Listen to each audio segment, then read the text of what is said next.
बिस्मिल्लाहिर्रहमानिर्रहीम। अस्सलाम वालेकुम नाज़रीन। पाकिस्तान इस वक्त बड़ी मुश्किल का शिकार है और हम देख रहे हैं कि एक जानब ईरान है, दूसरी जानब अमेरिका है और तीसरी जानब मुस्लिम ममालिक हैं। अमेरिका और इज़राइल ने मिलकर ईरान पर हमला किया और 200 से ज़्यादा लोगों की वहाँ पर हलाकतें हो चुकी हैं।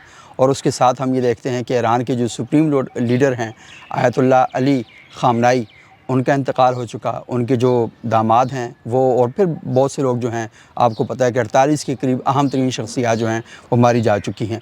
और अब मसला ये है कि ईरान ने उसके बाद जहाँ जहाँ पर अमरीकी भेड़े मौजूद थे वहाँ पर कार्रवाइयाँ की हैं। सऊदी अरब पर हमला किया, मुत्तहिदा अरब अमारात पर हमला किया, इसके अलावा कुवैत पे हमला किया, तो यमन के अंदर हमले किए। अब उस सब जो हमले हैं उसका नतीजा जो बरामद हुआ वो ये कि अब पाकिस्तान एक बड़ी मुश्किल सूरत हाल का शिकार है।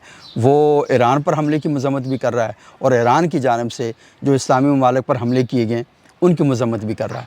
तो अब इस सिचुएशन के अंदर पाकिस्तान क्योंकि हमेशा एक बड़ी टेंस पोजीशन जो है उसका शिकार हो जाता है। और हमने ये देखा कि पाकिस्तान में अली ख़ामनाई साहब के इंतकाल के बाद जो एहतजाजी मुज़ाहरे हुए उसमें 35 से ज़्यादा लोगों की जानें चली गईं। लाहौर के अंदर जो मुज़ाहरे हुए, अमेरिकन कौंसलेट के गेट को तोड़ दिया गया। कराची में अमेरिकन कौंसलेट के अंदर जो शरपसंद नौजवान थे वो घुस गए और उन्होंने वहाँ पर जाके तोड़ फोड़ की। नतीजे के तौर पर उन पर फायरिंग हुई और यहाँ से जो नौजवान थे इन्होंने भी फायरिंग की। बुलेट प्रूफ जैकेट्स उन्होंने पहने हुए थे। सकरदू में गिलगित बल्तिस्तान में आग लगी हुई है और सूरत हाल बहुत ज़्यादा ख़राब है और वहाँ अक़वाम मुत्तहिदा के दफ़ातर पर हमला किया गया।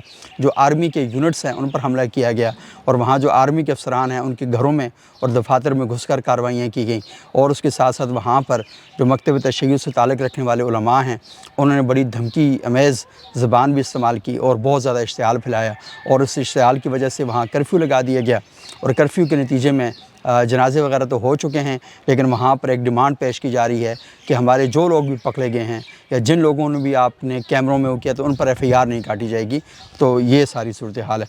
अब इस सिचुएशन के अंदर जो सूरत हाल जो चीज़ सबसे ज़्यादा अहम है और वो देखने वाली है वो ये है कि वज़ीर-ए-आज़म शहबाज शरीफ साहब, जैसे मैंने कहा पाकिस्तान बड़ी मुश्किल में फंसा हुआ है, तो सूरत हाल पर उन्होंने एक बड़ा इम्पॉर्टेंट डिसीजन लिया है।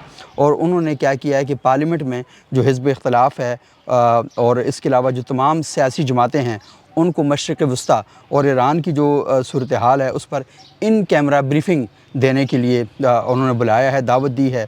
और उन्होंने सेनेट और कौमी असम्बली के जो पार्लिमानी लीडरान हैं, अपोजिशन लीडर्स हैं, सबको बुलाया है। अब इस सारी सूरत हाल के अंदर पाकिस्तानियों पर भी कुछ ज़िम्मेदारियाँ आयद होती हैं। हम ये देखते हैं कि दुनिया में जहाँ कहीं भी कुछ होता हो पाकिस्तानी अपनी अमलाक को तोड़ना शुरू कर देते हैं, यहाँ पर नुकसान पहुँचाना शुरू कर देते हैं। असल में इज़राइल और अमेरिका वो नुकसान मुस्लिम माशरों में नहीं कर सकते जो ये फ़िरक़ा परस्त और दहशत गर्द किस्म के मुल्ला और जाकर हमारे माशरों के अंदर पैदा कर रहे हैं। अब ईरान के हवाले से बड़ी बातचीत की जा रही है। ठीक है, ईरान का पाकिस्तान ने हमेशा ईरान के मामले में एक नरम गोशा रखा और ईरान को हमेशा सपोर्ट फ़राहम की। अभी हालिया दिनों में जो इशू हुए उसमें भी पाकिस्तान ने सपोर्ट फ़राहम की। सऊदी अरब और ईरान के दरमियान तलखियाँ कम करने के लिए भी पाकिस्तान ने एक बड़ा रोल प्ले किया। लेकिन ईरान की जानिब से थोड़ा सा देखा जाए कि ईरान ने हमारे साथ क्या किया।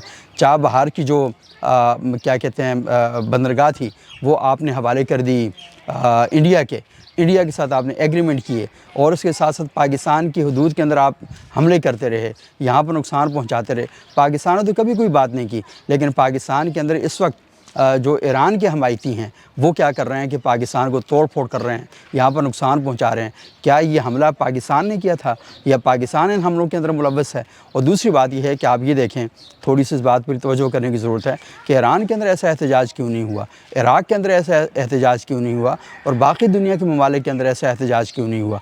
तो पाकिस्तान के अंदर हमारी रियासत की ये इंतहाई नाकामी है और उसकी जो पॉलिसी है उसने ये प्रॉब्लम क्रिएट किया कि यहाँ पर लोगों की बैरूनी दुनिया से लोग आकर जहन साजी करते रहे और लोग उनको अपना एजेंट उन्होंने बना लिया और उसका नतीजा ये निकला कि आज हमें ये चीज़ें देखनी पड़ती हैं और हमें अपनी डिसीजन मेकिंग के अंदर भी बहुत ज़्यादा परेशानी और तशवीश का सामना करना पड़ता है।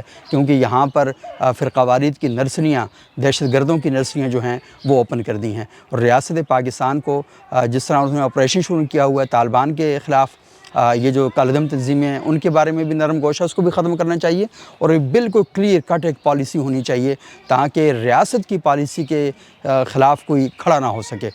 ٹی ایل پی نے جب اس پالیسی کے خلاف کھڑے ہوئے تو ہمارے سامنے کی بات ہے کہ مریدکے میں ان کے ساتھ کیا ہوا، تو یہ سلسلہ صرف ایک طبقے کے ساتھ نہیں ہونا چاہیے، یہ سب کے ساتھ ہونا چاہیے۔ اور یہ جو گز گز بھر لمبی زبانیں کھل جاتی ہیں اور پاکستان کے خلاف اور پاکستان کی جو اہم ترین عہدوں پر بیٹھی ہوئی شخصیات کے خلاف زبان درازی کی جاتی ہے، تو ان کو لگام ڈالنا چاہیے۔